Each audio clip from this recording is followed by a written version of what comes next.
about words. Tá bom. Oi! Como é que você está?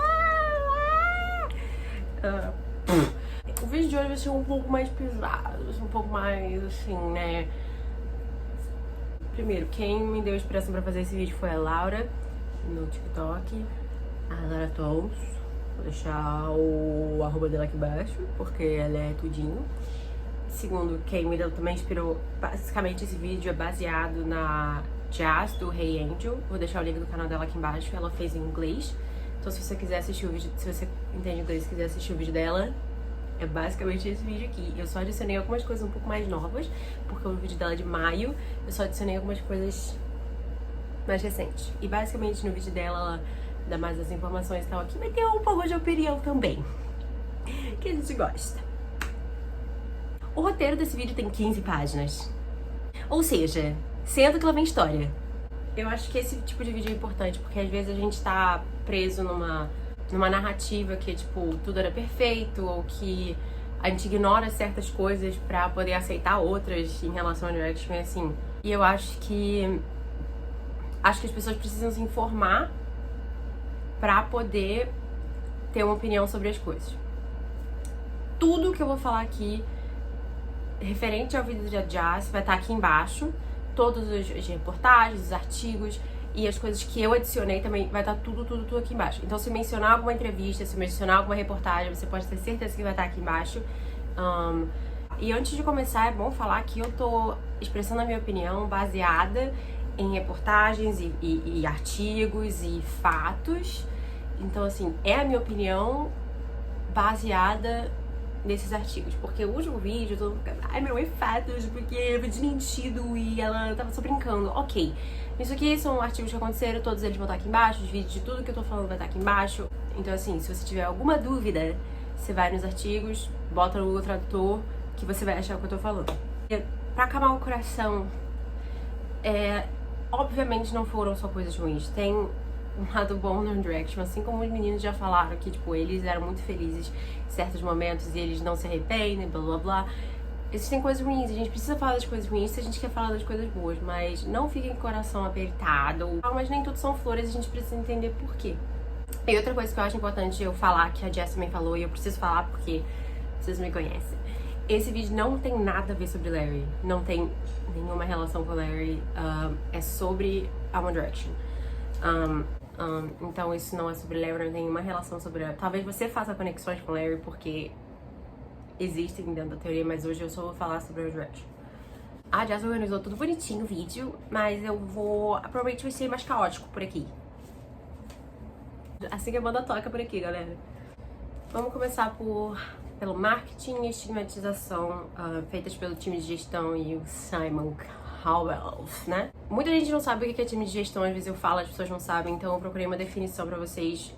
De acordo com o BMA, o BMA e o Show 7, gestão é feita por um empresário, manager, que nesse caso era o Simon, e seu time, no caso a Modest e a Psycho. Se desenvolve uma gestão de carreira através do planejamento de marketing, análise de nicho, ou seja, mercado específico. Tipo, por exemplo, a Xuxa, o mercado da Xuxa é tipo criança de 7 anos. Então, o desenvolvimento da carreira dela vai ser tipo isso pro público infantil e tal. Tipo, o One Direction é pra, tipo, meninas jovens. É isso. E esse time ajuda na detecção e na análise de oportunidades e ameaças. Na One Direction, a gestão, ela era... Vamos por partes. Vai ser uma confusão. A gestão era responsável por várias coisas. Uma das coisas era a aparência dos meninos. Eles construíam essa aparência, essa personalidade que seria o estigma dos meninos dentro da banda e fora da banda. E assim, consequentemente, os meninos que eram novos, não só de idade, eles eram novos na indústria também, acabaram que eles foram, né? Eles foram postos nesse molde e eles só aceitaram. E eles não tinham muito o que fazer porque eles tinham um contrato e tal, mas a gente vai falar disso depois. Como eu falei aqui, One Direction, eles são estigmatizados pra apelar pro público jovem feminino. Um exemplo, a turnê de Up All Night, se se você tava na minha live com a Fer, a gente falou sobre isso. Que era basicamente uma fanfic. Era tipo você conhecendo eles no jantar, as coisas assim, tipo. Se você vê o Open Night Love on Tour, é como se fosse um musical, uma historinha, um teatrinho de tipo eles pondo você dentro da vida dos meninos. A Jazz usa uma frase que eu gosto muito dessa frase, eu já falei dessa frase no TikTok, mas muita gente não acredita em mim. Que é a frase One Direction is not a band, One Direction is a brand. One Direction não é uma banda, One Direction é uma marca. E isso é verdade. Oi, gente, eu tô editando esse vídeo, só queria dizer que, obviamente, eles são uma banda, mas é uma frase pra falar que eles foram estigmatizados como uma marca antes de uma banda. Por favor, não me matem! E assim, obviamente que isso é comum em marketing de muitos cantores e muitas pessoas, assim, tipo, de construir uma imagem que é a marca deles, assim, sabe? Tipo, a Jazz, ela usa o exemplo da Kesha, que, tipo,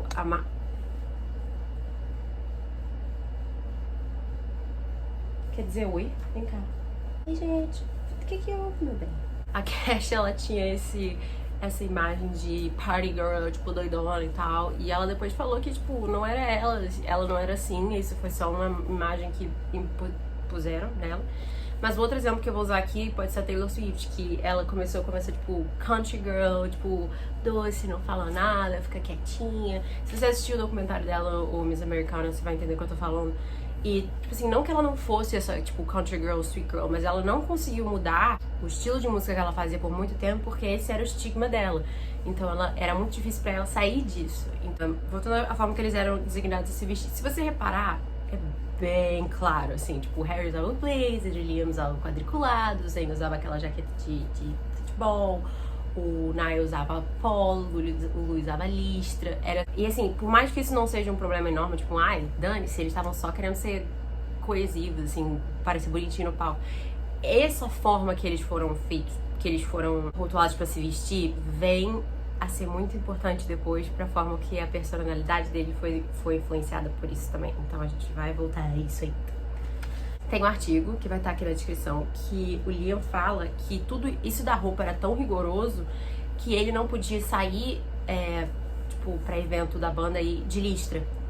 Porque era o estilo designado pro Louis, e ele não podia. Então, assim, o time, a gestão era muito rígida com isso, por mais que você olhe e fale que coisa idiota.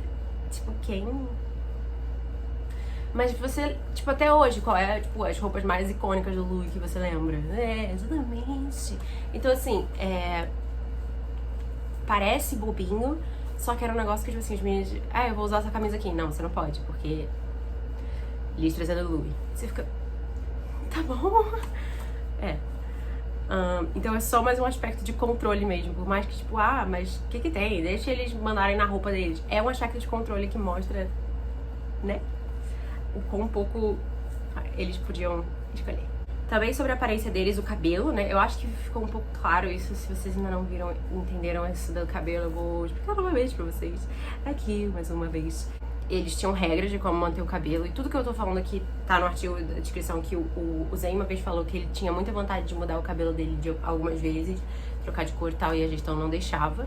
E ele também teve vontade de crescer a barba dele durante muito tempo, só que a gestão não deixava porque eles diziam que ia fazer ele parecer muito mais velho que os outros meninos. Ok e tal, mas se você parar pra pensar, o Zayn, assim que ele saiu do One Direction, a gente já viu o Zayn de cabelo verde, de cabelo rosa, de cabelo louro, sem cabelo. Então assim... O Niall já disse também em entrevista que mas teve uma época que eu esqueci agora qual é a época, mas tá aqui embaixo, que ele quis tirar a tinta do cabelo, tirar o loiro, ficar natural, só que a gestão não deixou. E por quê? Porque todos os outros meninos tinham cabelo castanho, o Niall era o único loiro, o Niall era o único irlandês, o Niall tinha que ter um diferencial, porque a gestão não acreditava no Niall, e isso a gente vai chegar depois também. Várias coisas desse vídeo aqui ainda, gente. Pegaram a pipoca, porque vai demorar. Assim que eles saíram, começaram o hiatus, a primeira coisa que o Niall fez foi deixar o cabelo dele natural. Entenderam? Agora começa a complicar mais um pouco. Porque a roupa e o cabelo, eles eram uns aspectos inocentes, assim, tudo certo até agora.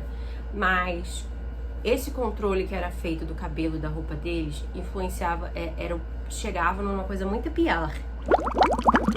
Eles eram controlados em como agir e qual personalidade ter, como se comportar. E eles tinham rótulos na mídia. Se você não entender o que eu vou falar, vou dar um exemplo agora. Pra mim, um dos melhores exemplos é o Harry, que desde a época do X Factor tá tendo rotulado como galinha, galanteadora, mulherengo, não sei o que. Tem um segmento, quando eles estavam no X Factor ainda, que é o Harry, como se tivesse um monte de menina indo atrás do Harry, tipo, ele tivesse enganado todas elas, estivesse falando com todas elas, e elas se encontraram e ficaram, tipo, pé da vida, porque o Harry...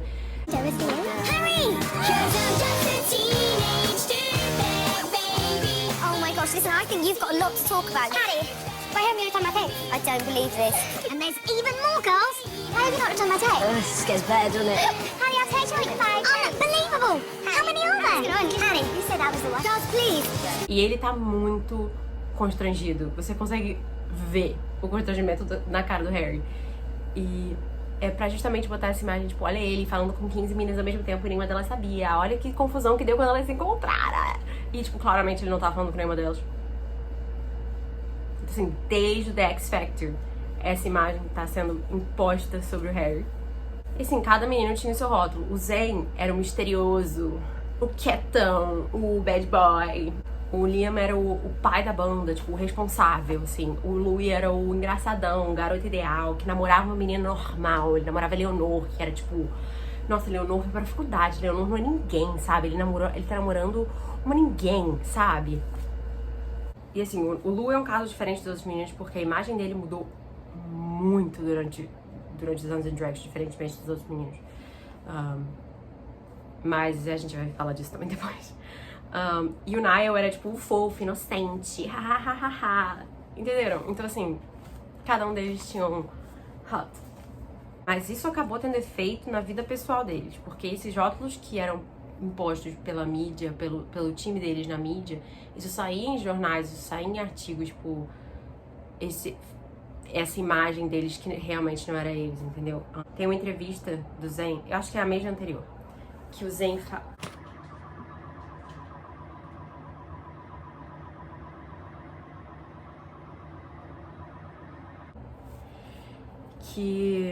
fala, eu sou um cara de boa, sorridente e feliz, mas tiveram situações que foram literalmente criadas para que eu parecesse misterioso, fechadão e quieto.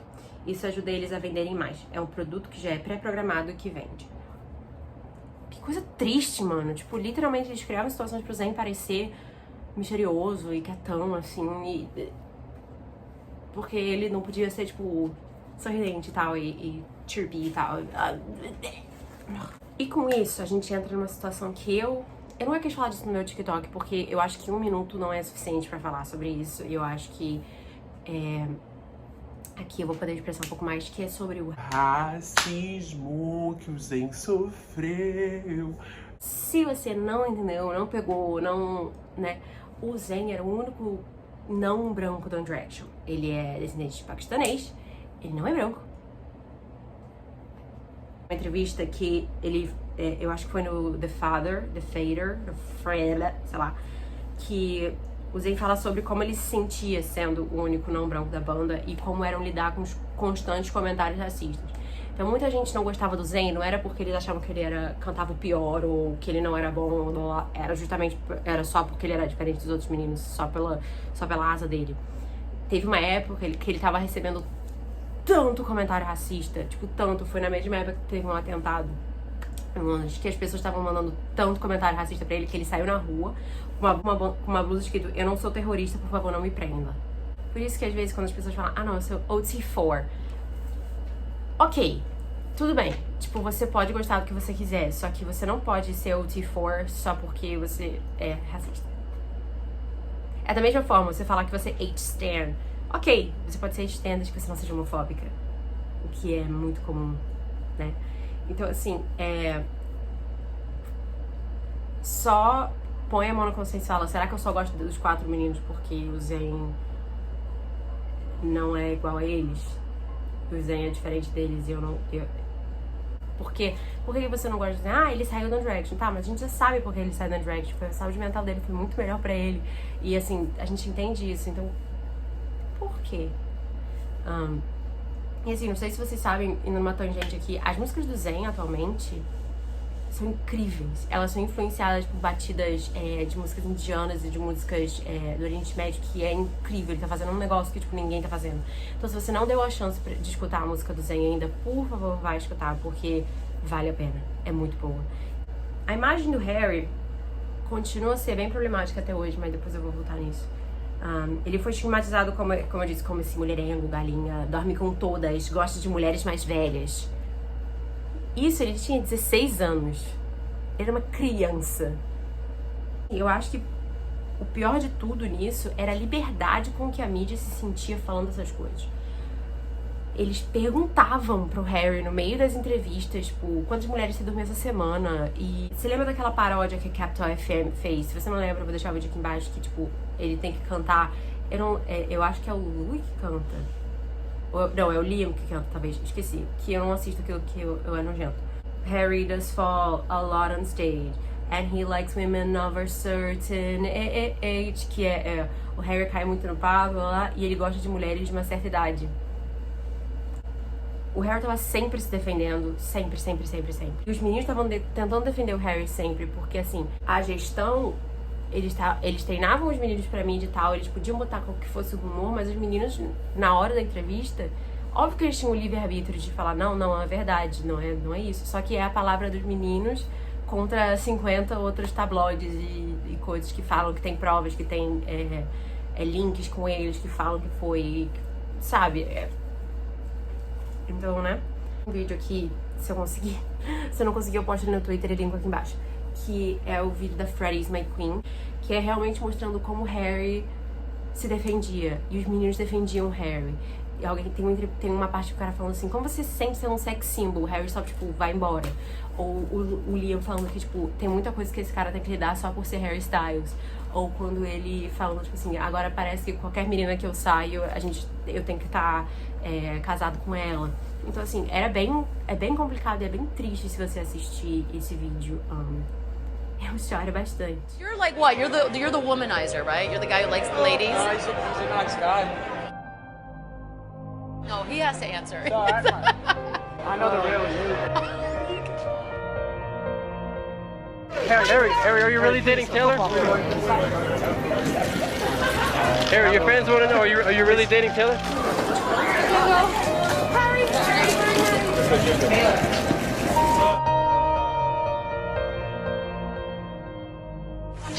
Y'all's here. If you haven't got a picture, you're really bad for Too many people in?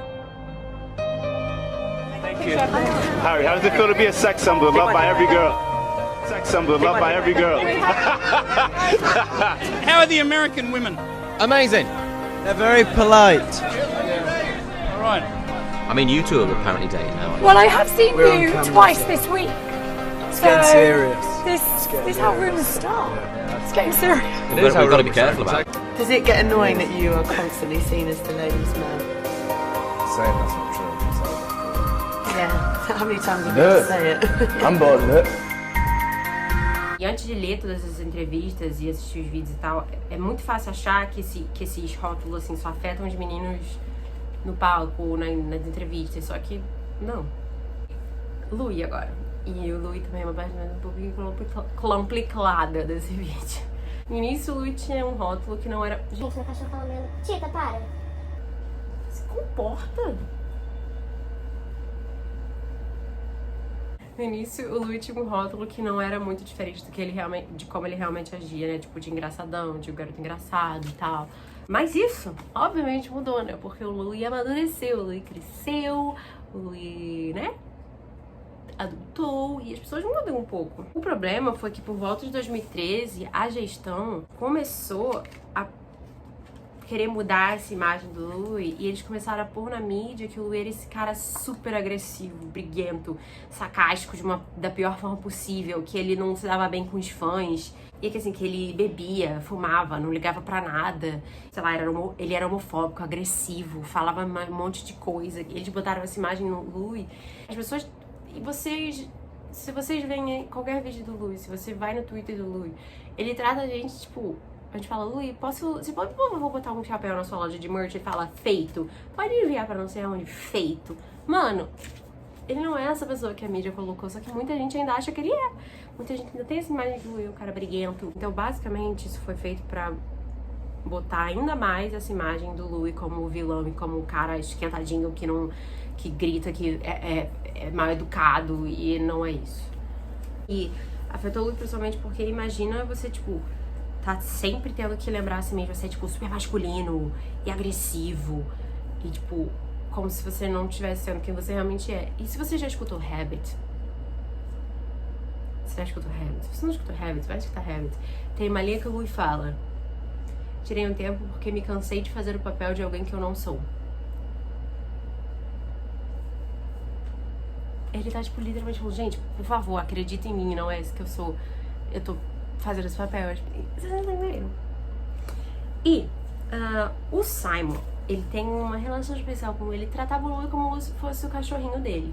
Tipo, quando o Louis foi jurado do X Factor, o Simon ficava tipo, minha cria, eu que criei esse menino, hein? Eu que fiz ele. Eu que... E tipo, eu sou um pai pro Louis. E o Louis ficava tipo, não. E hoje a gente tem a confirmação que não era assim, que o Louis não considerava Simon pai de nada, o Simon falava, tô orgulhoso do Louis, isso aqui, o Louis cagava, a gente sabe isso. Até porque o Louis saiu de todas as gravadoras do Simon, saiu da Psycho, saiu, entendeu? Tipo, ele cortou todos os contatos dele com o Simon. Se ele gostasse tanto do Simon, por que ele faria isso, entendeu? E se você já viu o vídeo de We Made It, no corte do diretor, que é tipo o vídeo que foi lançado depois, tem uma cena que tem tipo um chefe que ele tá impondo autoridade, que ele tá tipo controlando tudo. E parece muito o Simon. Se vocês forem lá ver, parece muito a imagem do Simon. E assim, esses estereótipos, infelizmente, seguem os meninos até hoje, nas carreiras solos dele. Assim como o Harry ainda é o mulherengo, tipo, dorme com todas, o Louis ainda é, tipo, agressivo, não sei o quê. E as pessoas fecham o olho para as coisas que o Louis realmente faz. Eu posso fazer um vídeo inteiro só sobre as coisas maravilhosas que o Louis faz, gente. Ele arrecada dinheiro pra caridade. Tipo assim, eu não tô falando que, ai meu Deus, ele é um deus porque ele faz caridade. Não, mas eu tô falando que ele não é essa pessoa que a mídia retrata ele sendo, entendeu? Ele não é essa pessoa horrível, ele não é essa pessoa que odeia os fãs, ou essa pessoa que só vai pra festa, só bebe, não sei o que. Não, ele fez o show que ele fez foi inteiro pra caridade. E ele tá, tipo, ele tá sempre no Twitter falando com a gente. Sabem o que é Free My Meal? Aquela campanha na Inglaterra que eles estavam dando prato de comida para as pessoas, não sei o que. O Louis tweetou sobre isso. O Free My Meal ganhou, tipo, um monte de patrocinador e tal. Então, assim, são as pequenas coisas que o Louis faz que, tipo, são muito legais, assim. O Louis usa a plataforma dele de uma forma muito boa. Que eu vou falar que o Louis usa a plataforma dele de uma forma muito melhor que o Harry, por exemplo. Porque, por diversas razões, seja o que for, o Louis usa a plataforma dele de uma forma que eu fico muito feliz, assim como o Liam usa a plataforma dele muito bem. Isso é outra história. Vamos falar de controle agora. Control. E aqui, perdão pelo barulho do ar-condicionado, mas aqui tá tipo 45 graus no Rio de Janeiro. Não tem condições de existir. Obrigada, de nada. A gestão pode tentar controlar e treinar os meninos quando eles quiserem pra mídia. E obviamente eles vão se adaptar a algumas coisas. Só que no final do dia, os meninos têm o livre-arbítrio deles pra se defenderem na frente da câmera, ou fazerem o que quiserem na frente da câmera. Só que tudo isso vai acabar tendo uma consequência. Que eu vou chegar depois. Só que um controle que é muito fácil é nas redes sociais. O Liam confirmou isso atualmente. Então, assim, a Jazz estava falando disso já em maio, só que o Liam atualmente confirmou isso num podcast, que eles não tinham controle nenhum das redes sociais. Ele falou que ele gostava do TikTok porque ele se sentia que podia ser ele mesmo lá, porque a gestão não controlava ele da mesma forma que controla nas outras redes sociais. E assim, já tivemos muitas vezes. É muito claro você ver um tweet que é feito pela gestão, um tweet feito pelo artista. Por isso que o Harry começou a assinar os tweets dele. Vocês entenderam? E às vezes você vê reportagem que falava que, tipo, tinham pegado os fatos das redes sociais ou de entrevistas que foram mandadas pra eles. Na verdade, quem tinha mandado, quem tinha feito as postagens, quem tinha feito escrito essas coisas foi a gestão. Então, assim, a gestão botava o rumor pra jogo. Então, a gestão chamava paparazzi pra aparecer não sei aonde. Você via, tipo, meu Deus, esse rumor apareceu do nada, tipo, de onde saiu isso? A gestão tinha posto isso pra jogo. E, obviamente, que as coisas de fofoca não iam duvidar das pessoas mais próximas dos meninos, entendeu? Então, assim, problemático. Então, obviamente, a gestão planejava os encontros, as interações e chamava os paparazzi. Aí tem um vídeo que é bem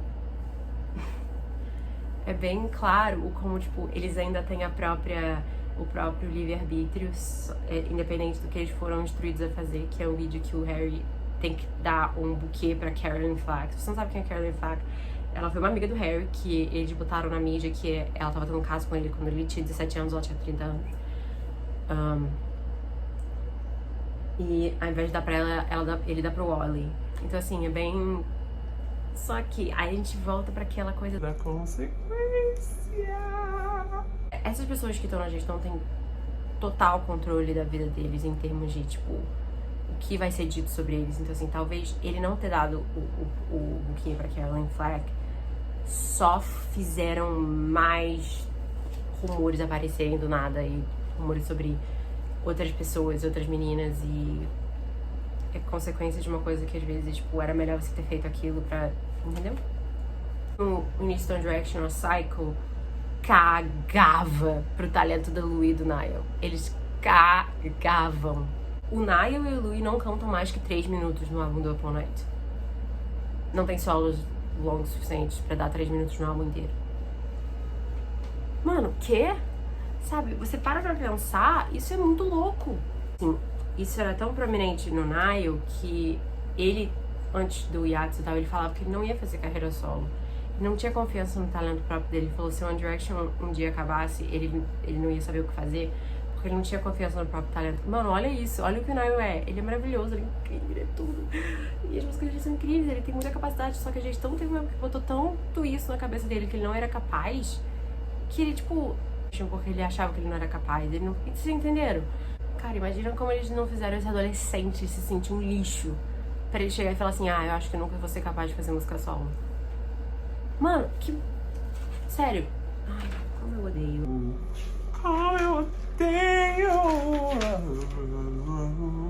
E teve uma entrevista que perguntaram pra ele se ele se sentia em controle das coisas, assim como quando o hiatus começou. Sentir controle, e na época ele disse que não, que nunca se sentia, e até hoje ele tem problema de dizer não e desapontar as pessoas. E eu vou deixar aqui um comentário com vocês que é muito triste, só que a gente só tem que encarar a realidade. O Liam só fala tanto do One Direction hoje por causa disso. Ele fala tanto sobre assuntos que não são a própria carreira dele porque ele vê as outras pessoas perguntando, e ele tem muita dificuldade em dizer não.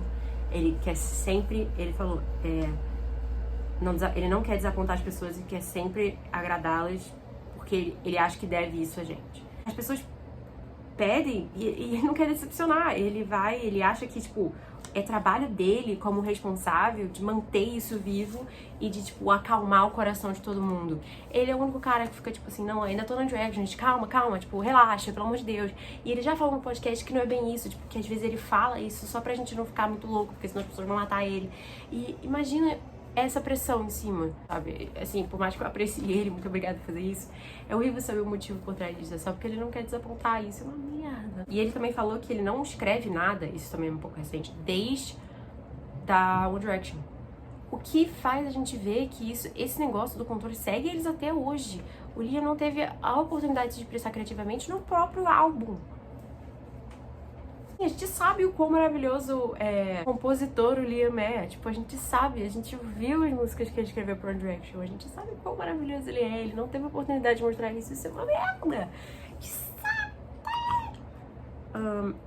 E a parte mais triste disso é quando ele se abriu e falou que teve uma época que ele recorria pra bebida. Que ele tava tão exausto, tão frustrado com tudo, que ele ia correr pro álcool. E a gente não sabia porque, tipo, obviamente que a gestão não ia deixar isso, tipo, escapar. Eles deixavam milhares de coisas escapar, mas a imagem ruim, assim, O Harry, uma vez, ele foi no Chris Evans Breakfast Show, e ele falou que todos os problemas de ansiedade que eu tenho foram presentinhos do Simon. Tipo, ele falando que, claramente, ele ainda tem problemas de ansiedade, falando que a raiz dos problemas de ansiedade dele a gestão foi o Simon. Imagina quanta pressão este homem, filho da mãe, não botava nesse menino. Olha lá. E o pior de tudo é que não importa se ele seja uma pessoa detestável, uma pessoa horrível. O Simon é enorme no ramo da música, na indústria. Ele é um puto empresário que, tipo, tem muita... Ele tá nessa indústria, tipo, anos. Ele sabe como controlar, ele sabe como manipular, ele sabe como é. Você bater de frente com o Simon não vai fazer bem pra você. Porque o Simon tem a capacidade de destruir tua carreira assim, ó. Ele pode falar qualquer coisa que ele quiser sobre você, igual ele fazia quando você tinha 16 anos. E pode, tipo, sair em qualquer jornal e tal. E você vai fazer o quê, sabe? Assim, as pessoas falam muito isso. Tipo, mas ele é um garoto. Ele é um homem de quase 30 anos. Por que você fica falando que ele é controlado? Porque, gente, imagina você bater de frente com um dos caras mais influentes da indústria da música. Não é sobre dinheiro, não é sobre contrato. Um cara desse tem a capacidade de estragar a tua vida. Ele pode estragar a tua reputação do jeito que ele quiser. Vocês estão entendendo? E ele pode ameaçar não só a sua reputação. Você vai fazer isso, eu vou estragar a reputação de todas as pessoas aqui, a sua família vai se envolver. As pessoas não são do bem. E às vezes eles têm que fazer coisas que você fala, um homem ele pode fazer as próprias decisões. Se pá, tanto que eles já fizeram, só que sempre que eles faziam as próprias decisões, tinha consequência. A gestão vê esses meninos como, tipo, máquinas, como robôs que tem que fazer o que eles querem. E o Simon não é muito diferente. Se você reparar, nenhum dos meninos parece confortável do lado do Simon. Se você vê qualquer vídeo, qualquer coisa, tem aquele prêmio que eles estavam, tipo, agora chamando nosso, não sei o que, Simon, vai Simon, não sei o que. Nenhum deles tá confortável. Se terem sido explorados, porque esses meninos foram explorados. A saúde deles também era afetada. O Liam começou a virar pro álcool, o Harry começou a ter problema de ansiedade. Lembra que o Nigel tinha que fazer uma cirurgia no joelho e o Simon não deixava ele fazer a cirurgia no joelho durante meses, porque ele falava, preciso de você aqui, e o Nigel com uma cirurgia no joelho pra fazer? Se você não tava aqui nessa época, lê aqui embaixo que tá ali. O Zayn desenvolveu um distúrbio alimentar, que ele falou que ele não tinha tempo pra comer. Mano, isso não é normal. Não é normal. Enfim, continuando um pouquinho sobre cada lixo. Vamos lá. Eu vou botar aqui um negócio pra vocês pensarem comigo, tá? Era muito claro que o Simon ia assinar os meninos, ia contratar os meninos desde o The X Factor. Era muito claro. Independente se eles chegassem primeiro, se eles perdessem, não importava. Ele ia assinar os meninos. Ele ia querer assinar os meninos. Porque o Simon falou em This Is Us que ele ficou surpreso o quão rápido os meninos construíram uma fanbase enquanto eles estavam no programa. Isso nunca tinha acontecido com ninguém. E obviamente que o Simon se impressionou com isso. Obviamente que ele viu uma oportunidade de fazer dinheiro, entendeu? Esse grupo de garotos jovens que era, tipo, completamente sem noção sobre a indústria da música, que já tinham construído uma fanbase só estando no programa. Assim, era uma banda mais popular do programa, do The X Factor, e chegaram em terceiro lugar. E aí vem o herói, montado no cavalo branco, Simon Cowell, falando, não, relaxem, vocês chegaram em terceiro lugar, mas eu acredito em vocês, eu vou dar esse contrato aqui pra vocês. Eu sei que vocês perderam, mas olha esse contrato aqui que manda vocês fazerem 5 álbuns em 5 anos e turnê pra todos os álbuns, e vocês não podem parar pra respirar. E óbvio que eles aceitaram. Você, com 17 anos na tua cara, o seu maior sonho é você fazer música. E chega um cara e fala assim, olha só, você perde o programa que você tava, você perde, tipo, a sua única oportunidade. Chega um cara e fala assim, olha só, não, vem aqui comigo. Vem aqui. Olha o seu sonho aqui. Seu sonho. Você vai ter que aceitar essas coisas aqui. Mas é o seu sonho. Obviamente que você com 16 anos, você não vai pensar, mano, mas se eu trabalhar tanto assim, não vai ser bom e tal. Óbvio que você não vai pensar, óbvio. Porque você tá ali, você acabou de ganhar uma oportunidade da tua vida, sabe? E ele se aproveitou disso, Simon se aproveitou da inocência das meninas. E ele fez isso muitos anos depois, de novo, com muitos outros artistas, se você pesquisar. Nervosa, calma aí. Eles não tiveram pausa. Gente, eles ficaram 5 anos juntos. Eles tiveram 5 álbuns, 4 turnês mundiais e uma turnê de promoção de álbum. E assim, durante uma turnê eles estavam fazendo outro álbum. Eles cancelaram um show na carreira inteira deles. Eles cantavam doentes, eles cantavam mal. Isso não é normal. Isso não é normal. Você ter 5 anos, 5 álbuns em 5 anos, gente, não é normal pra ninguém. Ninguém faz isso. Isso não, só os artistas do Simon. As únicas pessoas que fazem isso são as do Simon. Sabe, eu quero tocar nesse de novo, da mesma que a Jazz tocou no finalzinho, sobre a quantidade de sexualização no One Direction ainda mais pela mídia. Se você lê uma reportagem que... Você lembra de ler uma reportagem que era tipo Harry Styles leva 5 mulheres pra um apartamento? Ou a cabeleireira deles falando que, tipo, já viu ele saindo com não sei quantas meninas, quantas vezes? Isso aí é muito inapropriado. Entendeu? Você lembra quando teve uma foto do Zayn com a Didi? Eles estavam no meio do negócio lá, uma foto deles, paparazzi. Gente, isso é loucura. Enfim. Esse vídeo tá dando longa-metragem já, então eu vou parar por aqui. Novamente, o link de tudo tá aqui embaixo. Só queria dizer que eu amo as meninas de coração e eu amo One Direction de coração. É por isso que eu resolvi me basear naquele vídeo pra falar pra vocês aqui. Porque eu acho que às vezes a gente, sei lá, a gente precisa ouvir umas coisas pra gente ser fãs melhores e a gente entender mais os artistas que a gente gosta. E é preciso, sim, saber que às vezes as coisas não são legais, que isso é uma indústria. E você achar que o seu manager é melhor amigo do teu artista é bem não real, é bem, tipo, difícil isso, porque só você olhar pra como os meninos são com o Simon é um business, eles são parceiros de business e isso vai sempre, e essa pessoa que é o manager, não sei o que, vai ter sempre um aspecto de controle sobre a celebridade, sobre o cantor. Então é muito difícil, isso mesmo. Então, sei lá, só espero que vocês tenham gostado e Feliz Natal, Feliz Ano Novo, muita saúde, paz pra todo mundo, que venha muito One Direction pra gente esse ano, esse próximo ano de 2021. Espero que todos vocês tenham ficado em casa. É isso. Vai aqui embaixo pra todos os links e pras minhas redes sociais também, se você estiver a fim de me seguir lá. E a gente se vê depois.